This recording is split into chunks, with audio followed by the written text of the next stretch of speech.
Hi friends, ఎలా ఉన్నారు? Today recipe వచ్చేసి దొండకాయ పచ్చడి అయితే చేశాను. ఇది చాలా టేస్ట్ కూడా బాగుంది. మనం రోట్లో అవని ఇలా తాలింపు పెట్టుకుని తప్పాలి అవని అన్నం వేసుకొని తింటే సూపర్గా ఉంటుంది కదా. సరే ప్రాసెస్ చూసేద్దామా. ఫస్ట్ స్టవ్ ఆన్ చేసి కడాయి పెట్టేసుకొని అందులో కొద్దిగా ఆయిల్ వేసేసుకొని ఎండుమిరపకాయలు వేసి వేయించుకోవాలి. మీ కారంకి తగ్గట్టుగా వేసేసుకోండి. తర్వాత వాటిని పక్కకు తీసుకున్న తర్వాత దొండకాయ ముక్కల్ని కూడా కడిగేసి వేసేసుకొని బాగా ఫ్రై అవనివ్వాలి. దొండకాయ ముక్కలు ఫస్ట్ కూర వండుతాను అనుకున్నా, కానీ చాలా అంటే లోపల గింజల వరకు పండిపోయి బయట ఏమో పచ్చగా కనిపించాయి. పచ్చడి చేస్తే బాగుంటుంది కదని ట్రై చేశాను. టేస్ట్ కూడా చాలా బాగా వచ్చింది. ఇందులోనే కొద్దిగా పసుపు ఇంకా ఉప్పు కూడా వేసేసుకొని బాగా దగ్గర అయ్యేంత వరకు వేయించేసుకోండి.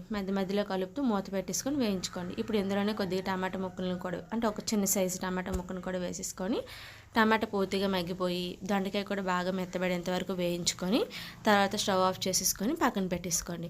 ఇది పూర్తిగా చల్లారిపోయిన తర్వాత మిక్సీ జార్లోకి మనం ముందుగా వేయించుకొని ఎండుమిర్చి అలాగే దొండకాయ ముక్కలు, జీలకర్ర, వెల్లుల్లి రెబ్బలు, ఉప్పు ఇవన్నీ వేసేసుకొని కొంచెం కచ్చాపచ్చాగా మిక్సీ పట్టుకోండి. తర్వాత తాలింపులోకి నూనె, ఆవాలు, జీలకర్ర, శనగపప్పు, ఎండుమిరపకాయలు, కరివేపాకు ఇవన్నీ వేసేసుకొని మిక్సీ పట్టుకుని పచ్చడిని కూడా వేసేసి కొంచెం కలుపుకుంటే పచ్చడి అయితే రెడీ అయిపోతుంది. మీకు కూడా వీడియో నచ్చితే please like, share, subscribe. Thanks for watching. Bye guys.